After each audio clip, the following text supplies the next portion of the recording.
Okay, are you ready? All right. Hello and welcome to Dungeon Dining with me, the Dragon, Still Rice. Thank you all very much for coming by. Before we begin, I'm going to drink this potion in lieu of a Coca-Cola. Ah, man, that is my... What's happening? Oh my God. Oh no.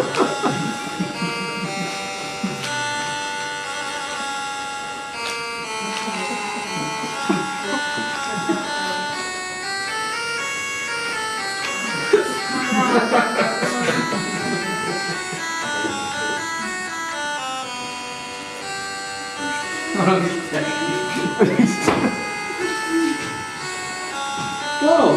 What happened over there? Hey! Well, hello, everyone. Hey, it's Halloween. You're not dressed up. You have no excuse. Look at me right now. Well, thank y'all so much for coming by. So our game plan today is we're going to begin with a little warm-up here. A furry quiz with our prizes in this bag. They are thrifty cookbooks if you want them. And next we're going to do a presentation based on our theme, which today is leftovers. Or as I like to call them, lost leftovers.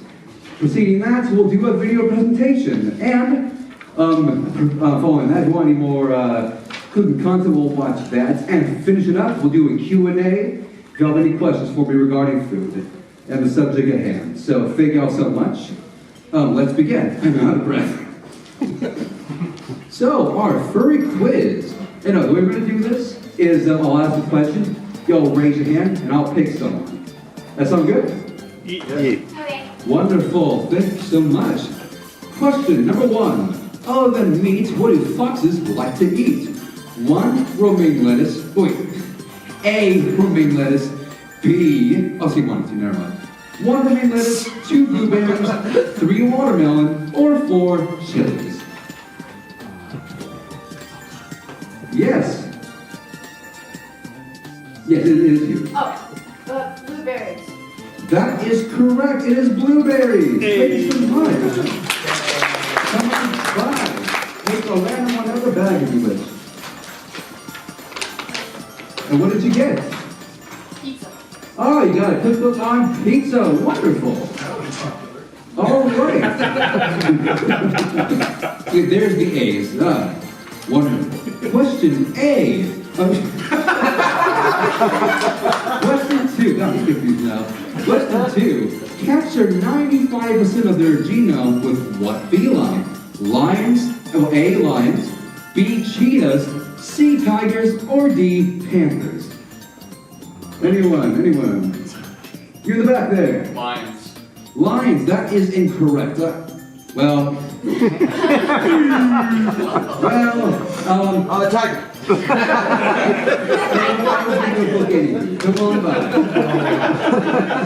Hey! Must be the money. All right, what you get? Cookies and bars. Cookies and bars, delicious. That's wonderful. Thank you so much. All right, next up. Question 3. How long do rabbits live? A, 4 years, B, 8 years, C, 12 years, or D, 16 years? Yes. 8 years. That is incorrect. Yes. 4. That is also incorrect. Ooh, we're getting there. Yes. 16. That is wrong. Yes. 12. Yes, correct.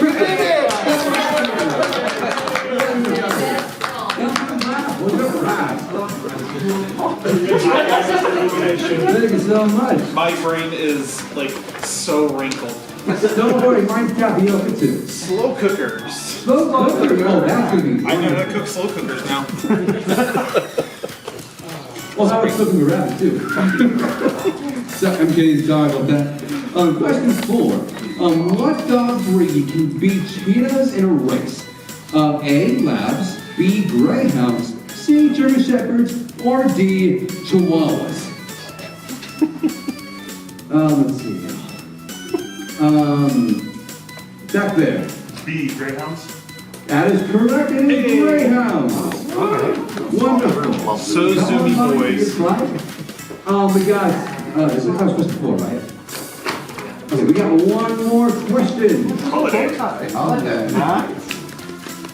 Oh, wonderful. Holiday cooking. Question 5. What critters hold each other's paws in their sleep? A, ferrets, B, bears, C, badgers, or D, otters? For the father there. Oh, I was gonna say otters, D. It is otters! Yeah. Wonderful, sir. Thank you so much. Come on by for the very last one. All of them. Thanksgiving. Thanksgiving. Hey, wonderful, sir. And I will note, at the very end of this panel, we have one more question, but it's no prize. It's a silly bonus question. But proceeding that, we have our presentation begin.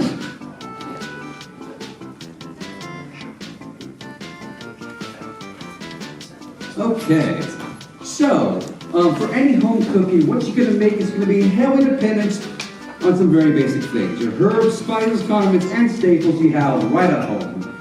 And proceed with that, gentlemen. What is your taste and what did you grow up with? That will heavily determine what you have at home. And for my own case, if you don't mind, I grew up with American Southern and Vietnamese cooking. As all that you see here are things I've made based on what I grew up with. So you get some fried chicken, some ribs, biscuits and gravy, some pho, congee or fried rice. So my last panel, I actually focused heavily on that aspect, but I think it's self-explanatory. So when we proceed with the theme of this panel, our staples will affect how we use as we go on, our lost leftovers. Now, lost leftovers are what I call things, scraps that you would otherwise throw away that can be very useful for flavoring your food. So proceeding on, as an example, how you can use your leftover meat and bones. So as you can see here, we have this bowl here, right? And what I did here, I took some leftover pork meat. Lisa Wynn, a lovely YouTuber, she's Vietnamese American like myself, and she made her own banh bao by taking blueberry biscuit dough, because banh bao is a bit doughier than normal bao. Putting some meat and other stuff in the middle, wrap it up like normal bao, and steaming it, which I did right here.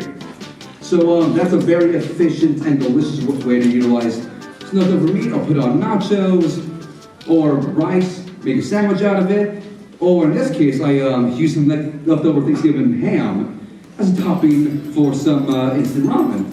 Or you can make some homemade ramen using leftover bones. Or not, you could, if you made ramen, you can make some chicken soup, some leftover chicken bones. So I recommend you do that with your family, not for friends. That might be gross for them. In any other case, our next slide, we have leftover aging/stale bread. Now, your bread is going a little old, you can make some garlic bread out of that, so before it goes bad. But otherwise, if it does go stale, there's some handy uses you want to think about. First, we got pita bread, which, make sure that's aging and not stale yet, to make some pizzas out of them. I did that, delicious. But for stale bread, you can make some bread pudding, which we're gonna make here very soon. Otherwise, we have some croutons. And lastly, you might not know this, you can use bread as a substitute for flour in many recipes if you make it fine enough. And in this case, I actually used some leftover bread and turned it into pancakes, no flour. And bless you, they were delicious. My roommates were the guinea pigs, bless their hearts, but they enjoyed them. Our next slide, let's see. Leftover potatoes, russet/sweet. And as a bonus in the middle, we have avocados. Now, we have here some gnocchi, right? And that is potato pasta. In this case, you can use russets for that. What? I had some leftover Thanksgiving sweet potatoes, right? And I used that to make both the gnocchi and these sweet potato pancakes. And mind you, they so freaking good. You got some flour, mix them up, egg, boom. And same principle with the pancakes. I say follow a specific recipe and add potatoes to that. And lastly, the avocado. Avocados are oily, so you can actually use them for a lot of baked goods. Dylan Hall, is that his name? Dylan Hall is on YouTube and on TikTok. He made avocado bread, which I made above there. And mind you, they don't taste me. It was a nice sweet bread. So there we go. That's going a little not bad yet, but it's aging. You want to use it, boom. There you go. So, our very next one, last one of that. Leftover fruits and vegetables. So we have here fried rice. You have veggies, throw in fried rice. Even if it's not authentic, if we get rid of them and it's delicious, shoot, why the heck not? There you freaking go. Oh, we have them as a topping on a rice dish. You can use them in a soup, like I have here, a gumbo. Or, if you don't want to actually, if you use the veggies to season a broth rather than actually being a part of it, which I've done for ramen. Let's see, we have here for the fruits. I got a jam, as I mentioned earlier before the panel started. I used a whole watermelon. Couldn't fit in my fridge, boiled that thing down and made a jam. The one right here, you see on the corner there, that is a raspberry jam. Delicious there. We have some candy mandarin peels, which we're going to be making here soon too. We have some pancake balls. I'm going to top them some peaches and brown sugar. Made a makeshift beignet out of strawberry biscuit dough, topped with apples, like a makeshift apple pie, if you will. And lastly, we have a peach cobbler. Shoot, not in peaches, throw in cherries, apples, peaches. There's a pancake mix and all that. Bake that thing up, you got a delicious cobbler. So there we go. Now, to see this, we're going to start with our video on leftovers. And the menus you have there, we're going to have the recipes. If you want to take it home and try it yourself, be my absolute guest. And I'll upload this video later in an edited format for YouTube. Now, otherwise, after this, we're going to either, if you want, watch another video or two, or start with Q&A. No matter what, we're going to end with Q&A. And following that, our bonus question. Whew, I'm out of breath. Alrighty, y'all. Hope you don't want me breaking the magic. Then, let's begin.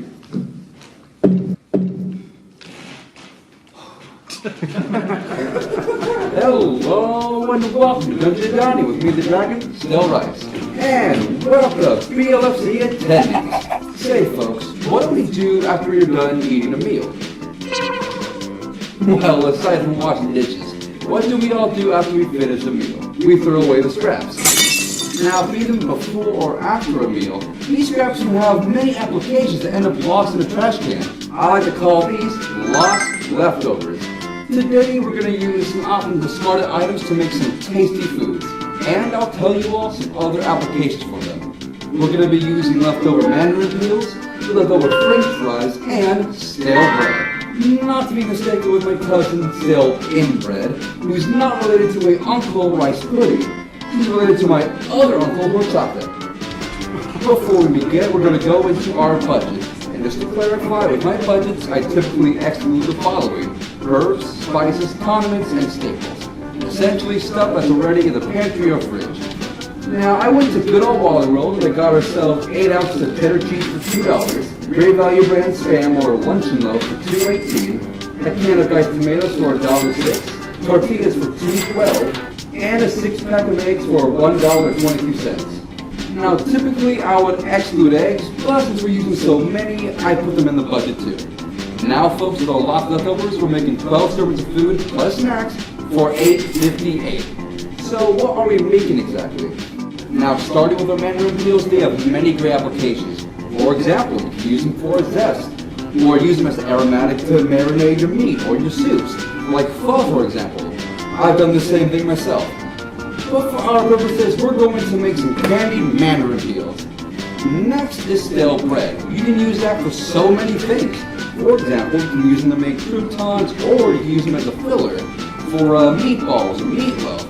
And as well, you can actually use bread and replace it with flour in certain recipes. However, we're going to make a simple but delicious classic bread pudding. lastly, we're going to be using leftover French fries.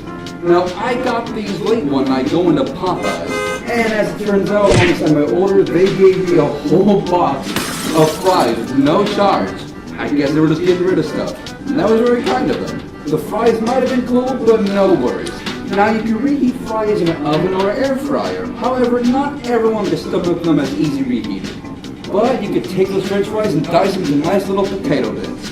And with this in mind, we're going to do that and turn these into country fried potatoes and put those in breakfast burritos. So then, folks, with our game plan in mind, who's ready to cook? I sure am, so let's get to it. Alright then, it's time to use our mandarin peels. Here they are. Now I got these by taking a whole package of mandarins and making them into a jam. So I saved and froze these for later. And later on I sliced them up. And now, we're going to candy them. So over here I have my water and my sugar. But before candying them, let's clean them up. I have this pot here with some water. Let's get it nice and bubbly. So let's clean these peels and make them nice and tender. Like a steak. Except not a steak. Here we go. Come on down. There we go. Put it into the water, let them submerge. Alrighty then, we're going to let them stew for just a minute or so. And after the fact, we're going to strain them. Now, once it's strained, we're going to put in this water and the sugar. You see here we have 2 cups of water and 2 cups of sugar. We'll be combining them in the pot and making a simple syrup out of them. And that's how these are going to get candied. Now, I think they have stewed for long enough, so let's strain them.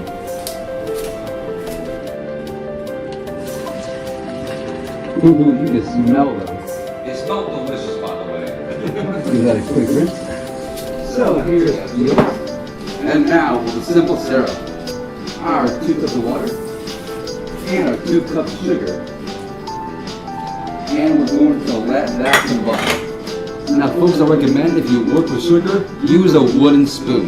I say this because plastic will easily melt, and you do not want that.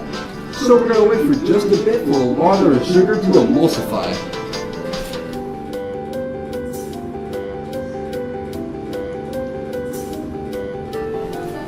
Alright, we got things to a nice, beautiful bubble. And I have heat-safe plates and wax paper. Now let's add in our peels. There we go. Dump them on in. Now we're going to let them stew for about 10 minutes. There we go. You know they make one. little pad things for those. There we go. So these things should be just about ready. Now if you want to let them stew for another 10, 20 minutes, be my guest. I've seen some stew these for as long as 40 minutes, but they have had an adequate amount of time to stew. Spread them out as well. Watch your fingers. Get some sugar and top them off. Woo! Alright then, yo. There we have it. We're going to let these rest and cool down for a bit. Otherwise, here we have our candied mandarin peels. I'm a fond of the scene as my sincere reaction to flying. By the way.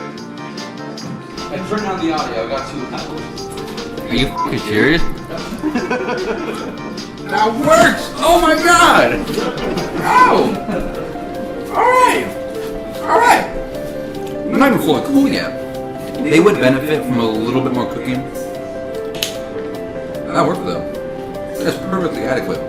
Well then, I guess on to the next dish. So, Yeah, sugar and hoe is practically alright then, now we're going to be using our bread. Here we have 7 ripped up pieces of bread in a dish. And now we're making a liquid mix, more or less a custard. And to start off our custard, we have 2 eggs and a teaspoon of vanilla extract. And here we have a 1.5 cups of milk. Now, when you go, birdies. Oh no, the cow fought back. Let's pop those a bit and scramble them up. We'll do more of that in a second. We have a 1/3 cup of brown sugar. Now if you want, you can use white sugar. But brown sugar is sugar that's been, well, ground. And has a bit more flavor to it. So let's add that. Now when the recipe says to have a cup of packed brown sugar, it's packed in. We have here 2 tablespoons of butter, or a quarter of a stick. And right here, we have a dry concoction. It's half a teaspoon's worth each of ginger, nutmeg, and cinnamon, with a pinch of cloves and a teaspoon's worth of baking powder. Baking powder fluffs things up a bit. Let's add that. And now everything has a nice, good scrambling mix. Now behind me I have the oven on at 375. But before we bake things, let's add this concoction to our bread. Ooh. There it goes. Now if you have any extra stuff in your pantry like raisins or chocolates or cranberries, they'd be great in this. But I'm going with what I have on hand. Make sure every piece is nice and soaked. After all, our bread is stale and hard. We're trying to bring life back to it. I will bring you all back to life! You hear me? Alright y'all, well there's that. And this is going in our oven at 375 degrees Fahrenheit for 30 to 35 minutes. In the dungeon you go! See you later. So, I'm gonna tidy this stuff up and we're gonna make a frosting. So, I'll be back in a minute. Alright then, frosting time! Now when it comes to bread pudding, people do several things to top it off. Some top it off with powdered sugar, some make vanilla sauce, others make a bourbon or rum sauce. So I'm going to do a simplistic version of all those things. So I have here 2 cups of powdered sugar, and I have here 6 tablespoons worth of milk. I just added them to this. So let's add those and mix that up nicely. Alright then, look at that. Now next I'm adding some extracts. I'm sure most of you folks have some vanilla extract laying somewhere at home. And less of you, I don't doubt, have rum extract. Now if you only have vanilla, that's perfectly fine for the sauce. It's still going to be sweet and delicious and pair great with this bread pudding. But rum extract, my goodness, this will up it to the next level. When doing this before, this sauce with rum extract, imagine if eggnog were a sauce. That's what this will taste like. I'm going to add a teaspoon or 2. Yeah, 2. And also a couple teaspoons of vanilla. Alright, yes. Alrighty then. Now if your sauce is too thin, add a bit more powdered sugar to thicken it up. But otherwise, I think we're ready to dress our bread pudding once it's done baking. So I'll be back in another moment. Alrighty, let's get that bread pudding out of there. Oh my goodness. Okay, that baking powder did wonders. It really fluffed up. That thing is gorgeous. And now, let's add our frosting. Let's go. No lie, this smells like Christmas right now. I wish y'all could smell it. Alright, look at this beautiful thing right now. And that there is the use of our bread. Here we have our bread pudding.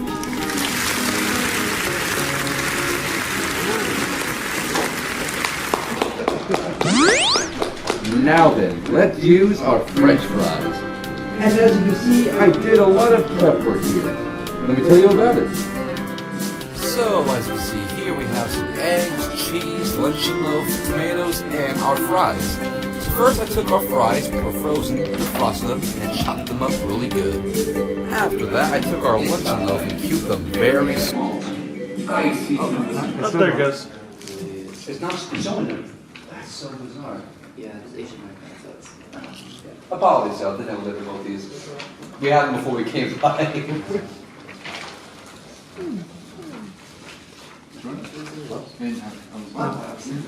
Wait, is this up there? That's the thing. It's showing there.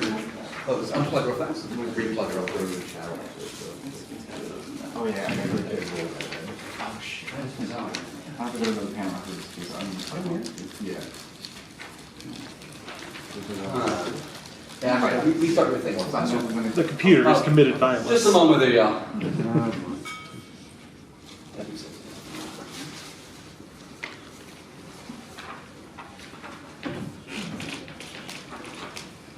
Tap dancing?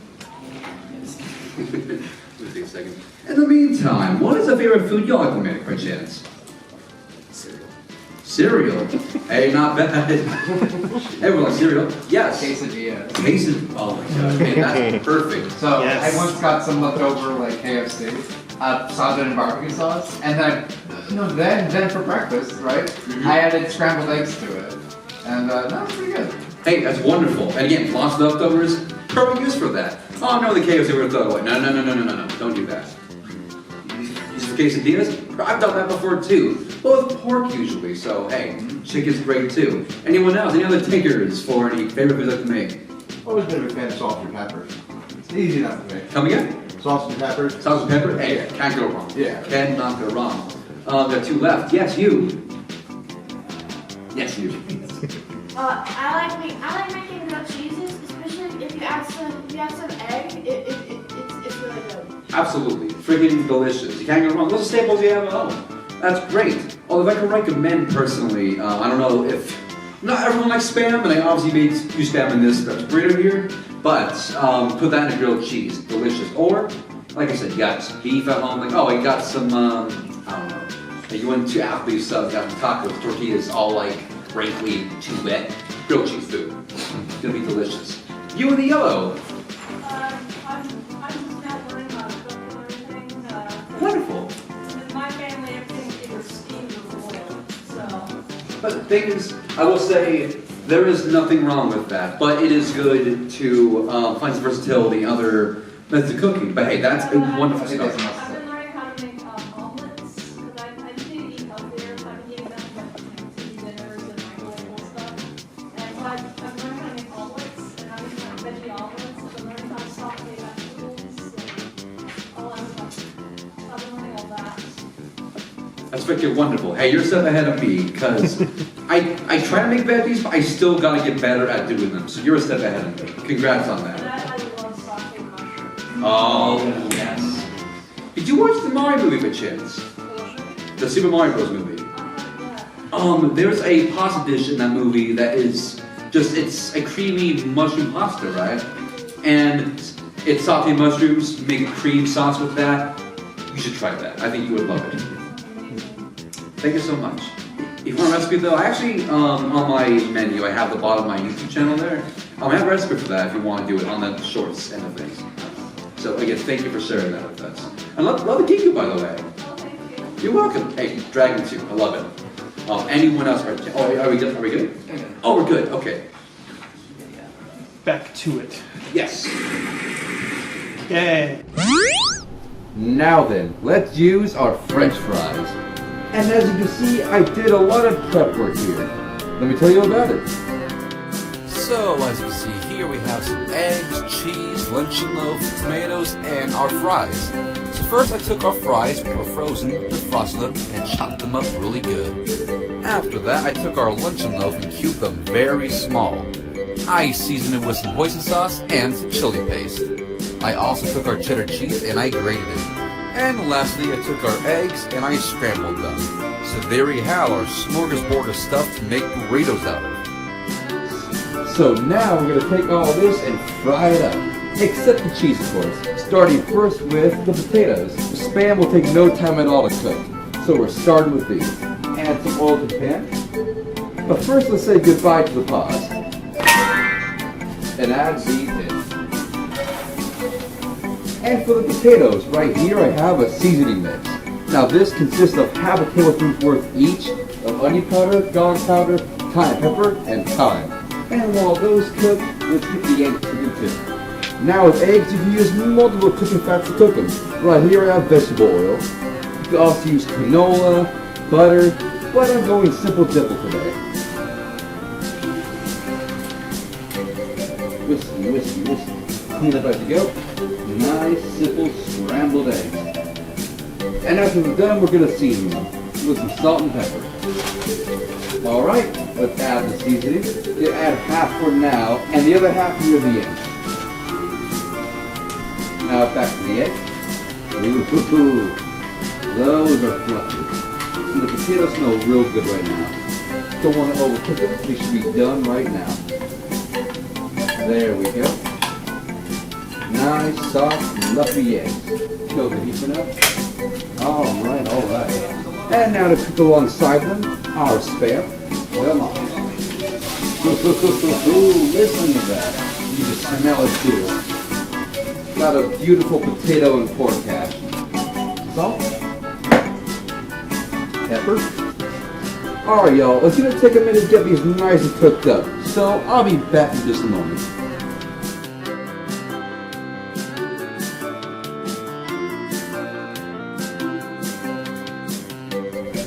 Okay, I think these are just about ready. Let's add the remainder of our seasoning. Give those a nice toss. And now, off the heat. And there we have a nice potato and pork hash. And now, we make breakfast burritos with my cheap Walmart tortillas. Ba-da-ba-ba-ba. Okay then, these burritos are going to be filled with our pork and potato hash, our eggs, our cheese, and our salsa. Lay one down. So I will show you all. First, some of our hash. Then some eggs. Then some more salsa or tomatoes with green chilies. Either way, close enough for our purposes. And lastly, some cheese. Now if you like sour cream or hot sauce, go right ahead and add that on in. But for now, let's fold this thing up and get it cooking. And let me show you how. Just fold it like this, push the food back, fold these corners in, and wrap it the rest of the way like so. There you have a burrito. Now let's put it in the pan here. Let it cook up a little bit. And there we have it, folks. I'm going to make a few more of these, so I'll be back in just another minute. I'm sorry.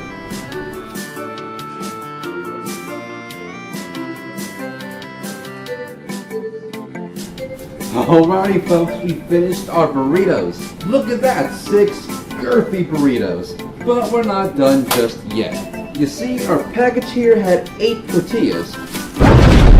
So I took the remaining 2 tortillas and I sliced them into triangles. So we're going to make these into little chips. I have here a cup of sugar and half a tablespoon's worth of cinnamon. Yeah, I kind of went overboard with this one. So I'm going to fry these in some oil and coat them in the cinnamon sugar. So we'll have sweet cinnamon tortilla chips, which will be a nice side for our burritos. So then, let's get started. And also, let's be careful here. There we go. I hope you all can see that right now. See the top? Look at those. They're looking nice and golden. Look, we get them out of the oil and get them to dunk in that sugar. There we go.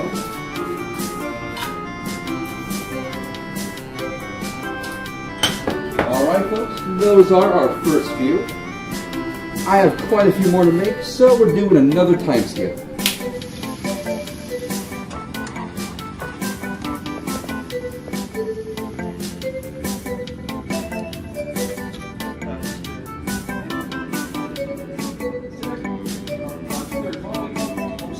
Alright there folks, there we have it, our breakfast burritos and our cinnamon tortilla chips.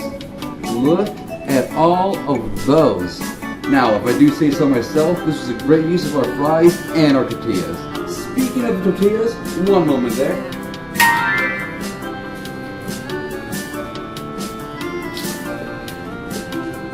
Ooh, those are good. Those are good.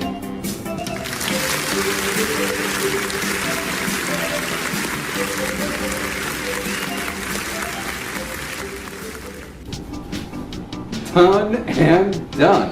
We put good use to our leftovers, did not waste them, and made a bunch of food for cheap. Now folks, think about the scraps you throw away on a regular basis. They can have so many applications to your cooking. Say some leftover bones and some leftover veggie scraps. They can come together and make a delicious soup. I made some homemade ramen a good few times doing just that. And if you do that yourself, you can make a super flavorful stock at home. Now, in all fairness, we all only have so much space, and you don't want to hoard what you don't need. But if you can think of a good use for something that you could use in the near future, it doesn't hurt to store away for later. Hello there folks, this is Editor Stale, and there are many more things you can use your leftovers for. Got potatoes? Make them into gnocchi. Got sweet potatoes? Make them into a pastry. You have green onions? Well, use the white scraps for later to flavor a soup. Are you afraid of the fruit you bought going bad? Make that a jam. And lastly, if you have leftover meat and don't know what to do with it, shoot, slice that thing up, pan fry it, and there you go. You have stir-fry meat, put it over rice, delicious. Or make it a sandwich or a taco. Oh, and one last thing, folks. I want to thank my friend Nightly for helping with the dragon relative joke, my friend Ryan for the art for that joke, and my friend TJ for making the family tree. Thank you guys so much. Well then, folks, thank you all very much for watching, and I'll see you next time in my dungeon.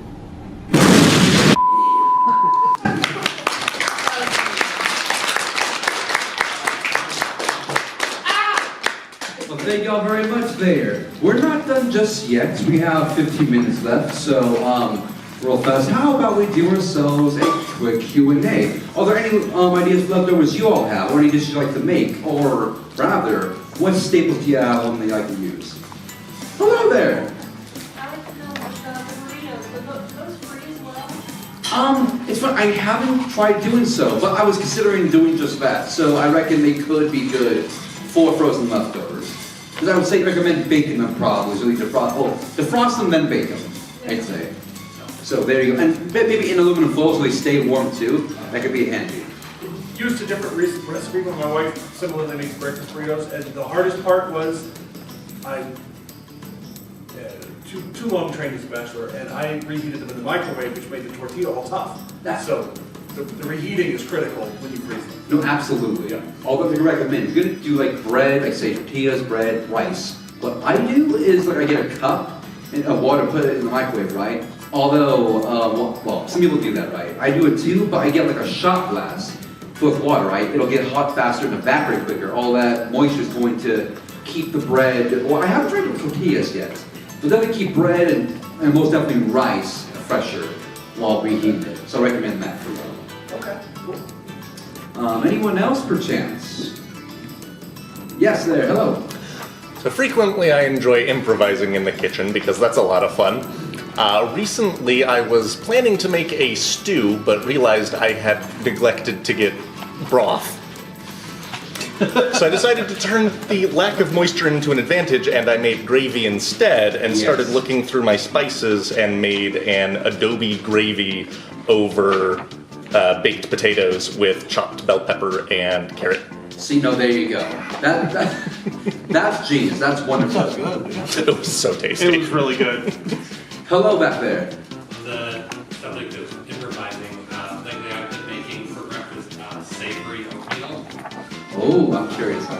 So I cook the oats with, I actually did this morning, chicken stock, red curry paste, and fish sauce, and then top it with, green onions, cilantro, and some crushed peanuts. Basically tastes like pad thai. That sounds delicious. I've done that before. Also, non-Thai, you can do chicken stock and miso and sesame oil, and then you can put other toppings on top there too. Thank you for recommending that to the rest of us. I gotta try that myself. Thank you. It was like dynamite for breakfast. Damn. Pardon my language there. Dang. Let's see. Anyone else have anything on their mind? Yeah, go ahead. No, Oh yeah. What's up? get out there. If you don't, yay, nay? Yeah, go ahead. I was just wondering what you would recommend. Say it again. Sorry.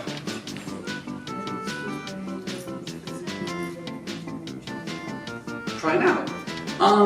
Well, we all have some bias and all that, and my staples, well, not staples, what I grew up with in the beginning. You got the American Southern stuff, and you have the Vietnamese stuff, right? I'll almost always recommend something Vietnamese to try. And most people I love that head. Most people, they go with pho, right? The pho's delicious, but I'd like to recommend, there's some other Vietnamese dishes that are delicious.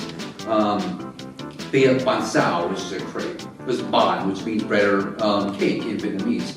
Bánh xào, bánh bao. Bao is, you got bao, bánh bao is a bready bao. And then you got bánh mi, which is a sandwich. Also delicious, a pork sandwich with some veg on it. really good. But you want something simple to try that's not too out of your way and all that. What do you think here? If any local restaurants that there's something you haven't had before, give it a shot. Like, and that's pretty good for me because I'm still trying to get new flavors in my mouth. Not be afraid of them. But any, like, say, from a culture you haven't, had food of, right? I grew up in a town with a lot of Indian folks, right? And despite that, I have not had a lot of Indian food. And I got on the way to one of the restaurants to try some curry, some naan bread, and some burfa, a delicious dessert. It was great. Yeah? I just thought of this thing. If you would look for the grapes, you can make raisins out of that and make a soda bread. Yes, you absolutely freaking could. So thank you for that. That's a wonderful use of fruit. I should have done that freaking thing. So thank you for that. Yes? A lot of food that people don't talk about is Ethiopian. Ethiopian has a lot of flavor. Yes, they do. So thank you for that. Yeah, if you find any Ethiopian, freaking go for it. Let's see, anyone else on one? Yes, bud. What food did you enjoy cooking the most and you like the taste of? In this video? In this video, let's see. Mandarin peels obviously got me like, oh my god, I did it! Thing is, the burritos were pretty good. I liked those. Although, what was the big surprise to me was the bread pudding, because it's bread.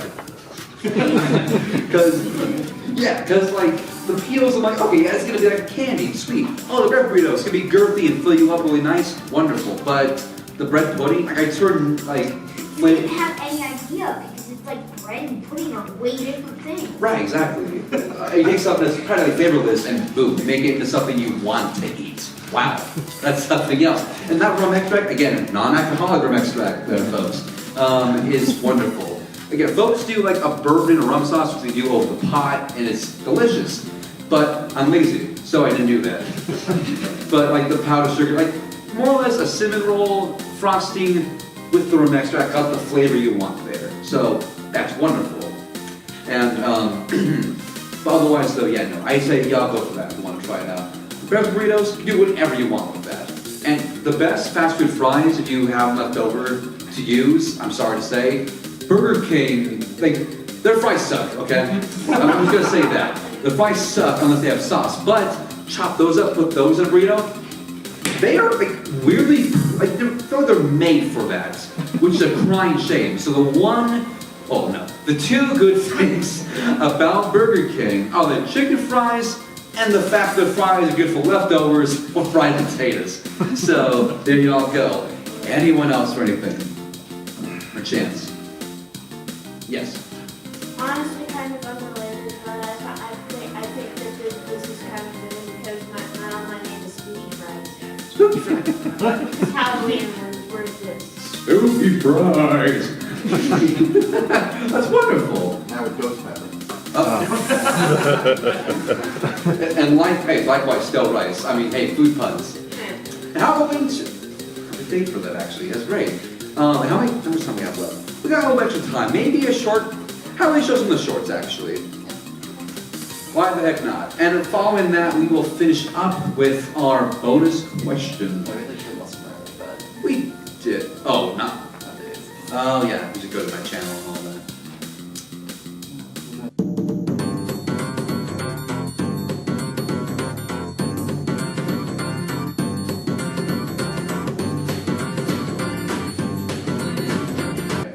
Oh, we have a guest behind there. Hello there. Hey, Phil. Do you have anything you want to say for us, by chance? Yes, so I am his roommate. I live with him at home. And you played the video, yes? Yes, I did. Okay, so I will say, if any of you are at all concerned about the flavor or taste of his meals, have no concerns. We were his guinea pigs. You see, there's 6 servings. Those are for us. He basically kick our door open, tell us he has made food, and that we can't say no. And it was all delicious, trust me. Well, thank you very much, man. I appreciate you coming by. I think you're bringing the head on over.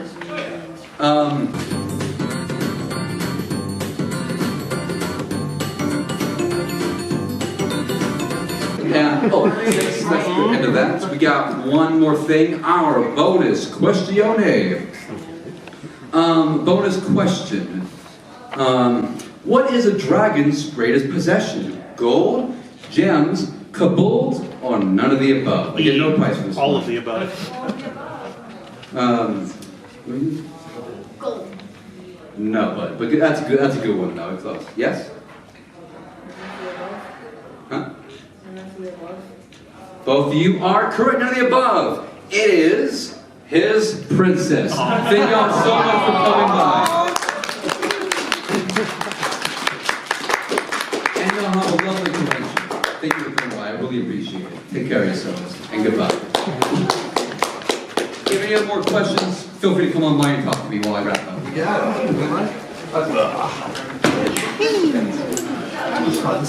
I'm hungry now. No, I'm hungry, damn. Very tiring salad. Oh, man.